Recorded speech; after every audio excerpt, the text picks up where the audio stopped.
in this 2 days national executive, you heard in the morning party Adhyaksh had spoken, and there was a press briefing after that. उसके बाद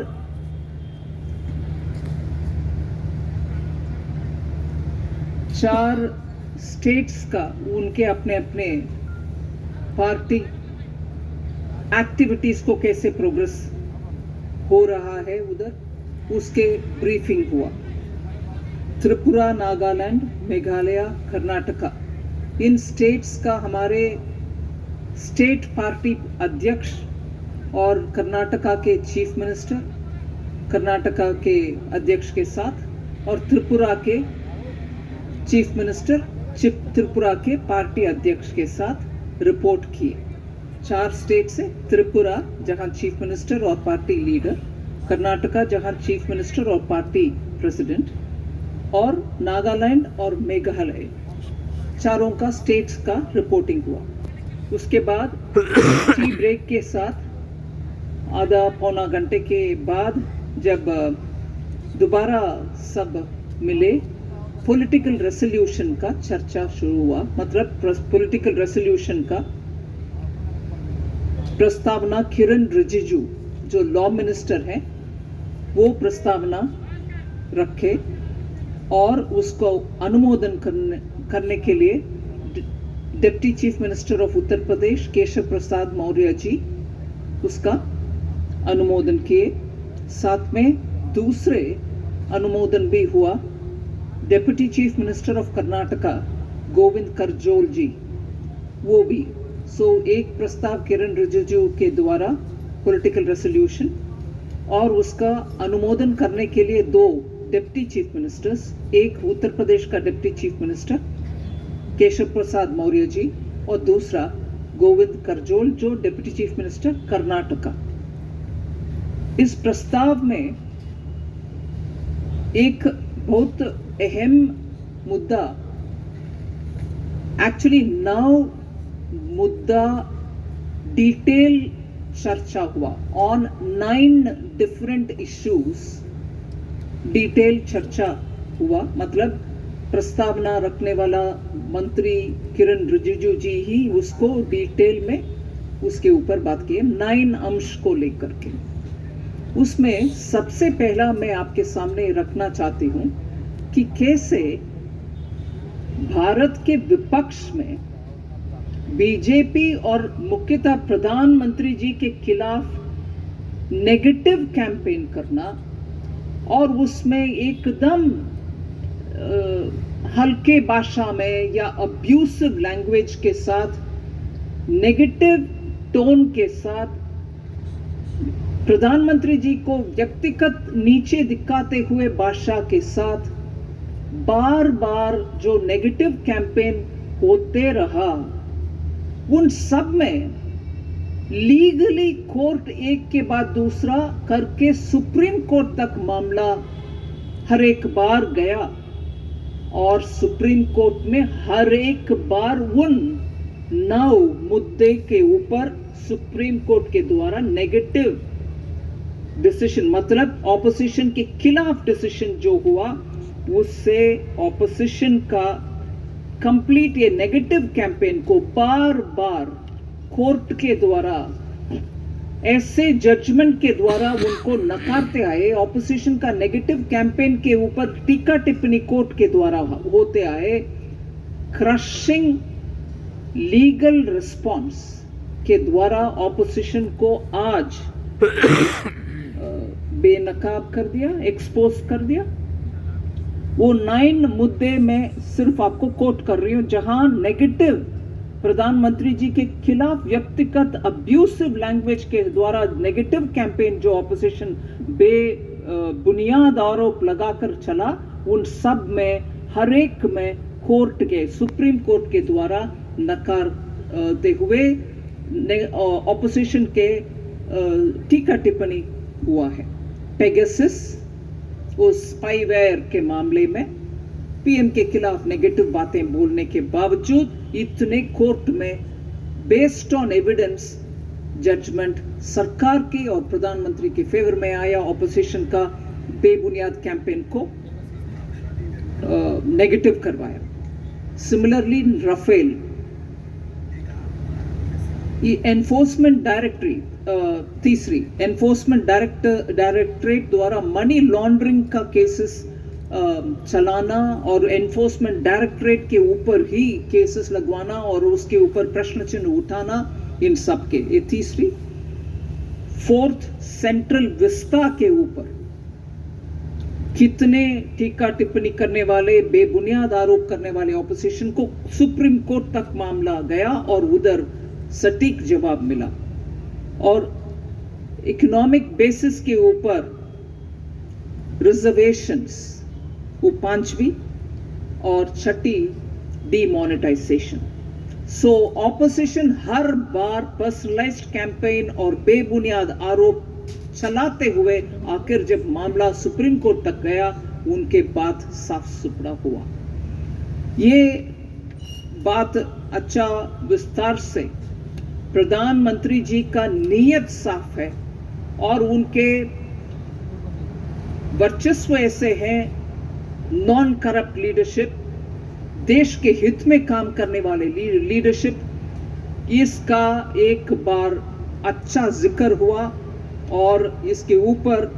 बातें हुई और प्रधानमंत्री जी को धन्यवाद किए कि इन 6 केसेस के ऊपर नेगेटिव कैंपेन को लीगली हम फाइट करके नकार दिया। सो अगर उसको एक विषय मानते हैं, मैंने बोला ये इकोनॉमिक पॉलिटिकल प्रस्तावना में 9 विषयों के ऊपर बात हुआ, मैं जल्दी उसको आपके सामने रखते हूं। Second most important issue is, आज ग्लोबल स्टेज में दुनिया भर में भारत की छवि इतना अच्छा है, इसमें माननीय प्रधानमंत्री जी के कोशिश के द्वारा, चाहे वो G20 हो, चाहे वो शंघाई कोऑपरेशन हो, चाहे वो शॉर्ट पीरियड का UN सिक्योरिटी काउंसिल का लीडरशिप क्यों ना हो, ऐसे करके हम प्रधानमंत्री जी का छवि और भारत के छवि, इसका रेस्पेक्टेबिलिटी और ब्रांडिंग अच्छा हुआ है। आपने शायद देखे हैं और नेशनल एग्जीक्यूटिव में भी इसका जिक्र सुबह भी हुआ, अभी किरण रिजिजू के बातों में भी हुआ कि बाली G20 समिट जो इंडोनेशिया के प्रेसिडेंसी में हुआ, उसमें जो बयान प्रधानमंत्री जी का था कि this is not an Ira for war, उसको उनके कम्युनिके में भी उसको कोट करके उपयोग किए उस समिट में। ऐसे आज भी वसुदैव कुटुंबकम को पूरे दुनिया में भारत से आए हुए एक लाइन को इंग्लिश में उसको one earth one family one future ऐसे करके सब लोग माना है।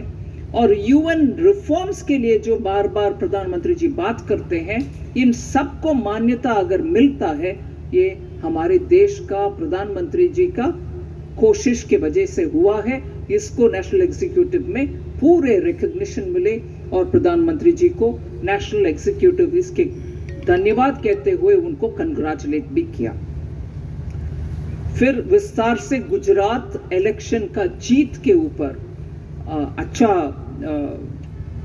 डिस्कशन चला, जहां एंटी इनकम्बेंसी को प्रो इनकम्बेंसी के रूप में बदला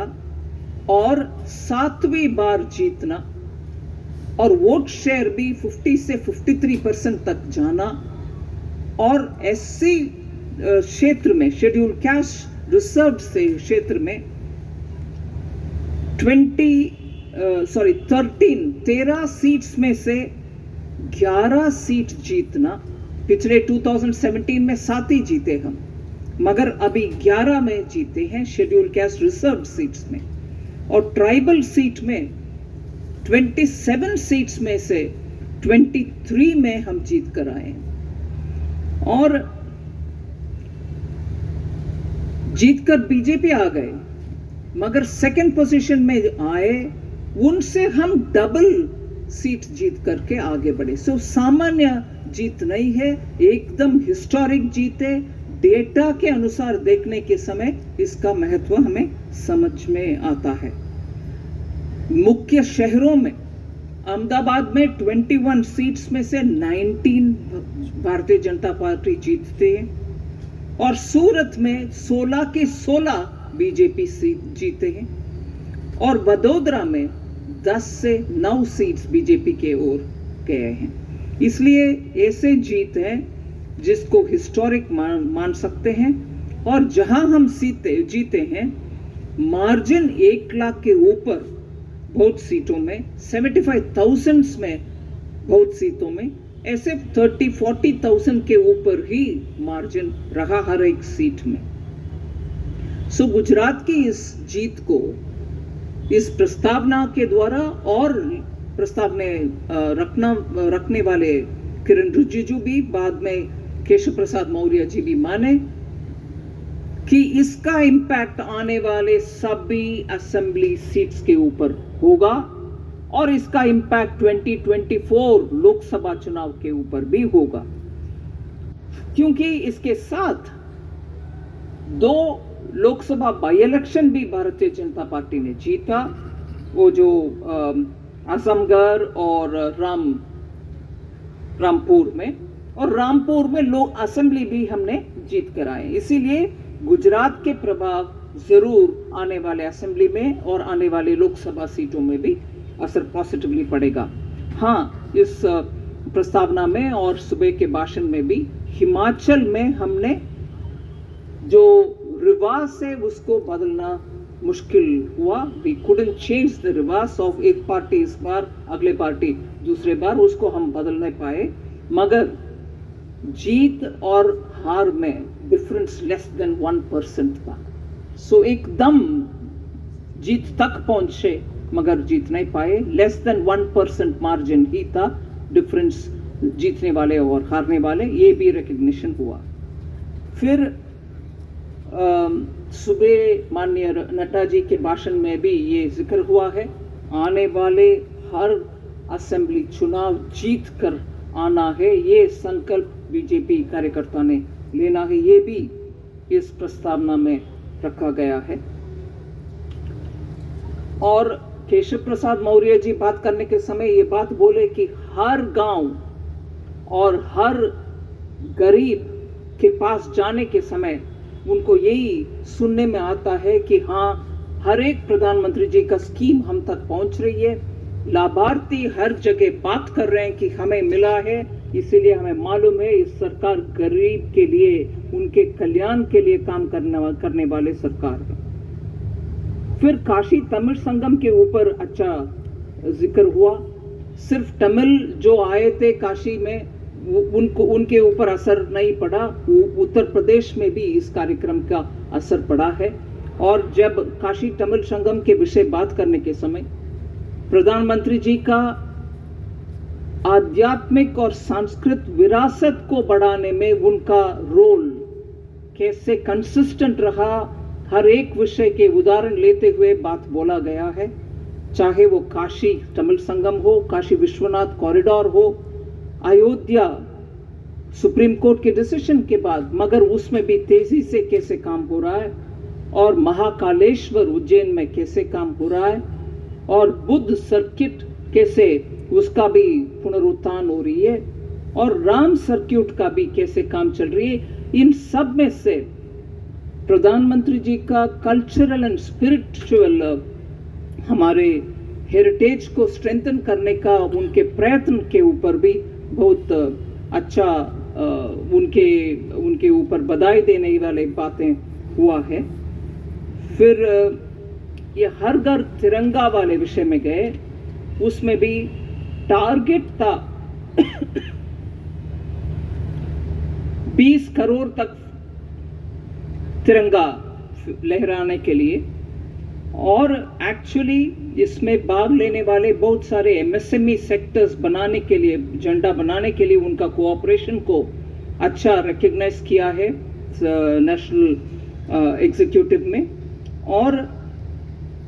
टेक्सटाइल से जुड़े हुए बहुत सारे इंडस्ट्री भी सामने आए। 11 स्टेट्स में काम हुआ है झंडा बनाने के लिए, उन सबको धन्यवाद भी कहा गया है। जब 20 करोड़ झंडा फहराने के लिए टारगेट था, 30 करोड़ तक पहुंचा अचीवमेंट, आखिर 30 करोड़ तक झंडा लहराया गया। उसके लिए भी अच्छा सा उस कार्यक्रम के ऊपर प्रधानमंत्री जी का एक नया सा एक्सपेरिमेंट था कि देश को एकजुट करने में, देश का हमारे तिरंगा को ही दोबारा याद दिलाना आवश्यक है, करना चाहिए। ऐसे उनके आइडिया को अच्छा आगे ले गए। इसके लिए पेट्रियोटिज्म बिल्डअप हुआ नेशनल एग्जीक्यूटिव में, उसमें भी अच्छा रिकग्निशन किया गया है। फिर मन की बात, उसके ऊपर भी जैसे नॉन पॉलिटिकल प्लेटफॉर्म, आम जनता के साथ जोड़ना और छोटे छोटे लोगों का सेवा भाव के द्वारा जो कार्यक्रम पूरे देश में हुआ, गांवों में हो रहा, ट्री प्लांटिंग हो, रोड बनाना हो, हॉस्पिटल लेके जाना हो, कुछ इनोवेटिव थॉट हो, आम जनता को रिकग्नाइज करने वाले मन की बात के द्वारा कैसे प्रधानमंत्री जी परमानेंट ब्रिज बना दिया उनको और आम जनता के साथ जोड़ने का, उसका भी एक जिक्र किया गया है। एक विषय जो मैं I feel very important about, and I think it's a very important recognition, वीर बाल दिवस का घोषणा करना। ये सिख कम्युनिटी के लिए एक बड़ा सा सेवा जो माननीय प्रधानमंत्री जी ने किया, उसका उल्लेख हुआ है। जहां इट वाज 9 जनवरी प्रकाश पर्व था दशम पीठा गुरु गोविंद सिंह जी का, उस समय ये घोषणा करना कि उनके सुपुत्र दो आई थिंक साहिबजादे बाबा वीर जोरावर सिंह जी और बाबा वीर फतेह सिंह जी, दोनों गुरु गोविंद जी के सुपुत्र जो बलिदान हुआ उनको याद दिलाने के लिए दिसंबर 26 को शहीद वीर बाल दिवस मनाने का घोषणा जो माननीय प्रधानमंत्री जी ने किया, उसके ऊपर एकदम हर्ष,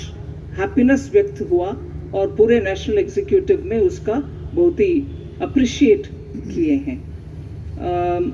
लास्टली जो पहला बोला गया बात कि पूरे दुनिया में आज माननीय प्रधानमंत्री जी के एफर्ट के द्वारा भारत की छवि और भारत का इमेज, और G20 हो, G7 हो, SCO हो, UN के रिफॉर्म रिलेटेड मैटर हो, भारत की ओर दुनिया आजकल देख रही है। और उनके लीडरशिप जैसे वॉइस ऑफ द साउथ, पूरे ग्लोबल साउथ का, अफ्रीका, लैटिन अमेरिका, आइलैंड देश, उन सबको इकट्ठा करके उनके वॉइस सुनने का और सुनकर उन बातों को G20 में जब हमारे प्रेसिडेंसी चलेगा इस साल, उसमें voice of the south Bharat बनेगी, ऐसे एक आइडिया के साथ उनके साथ जो चर्चा गोष्ठी हुआ उसका भी जिक्र हुआ और उसके लिए प्रधानमंत्री जी को धन्यवाद किए। और ये इलेक्शन के, स्टेट असेंबली इलेक्शन के विषय में अध्यक्ष जी नड्डा जी के सेवा और उनका अनटायरिंग एफर्ट्स के ऊपर भी बधाई दिया। लार्जली पॉलिटिकल रेजोल्यूशन यही है।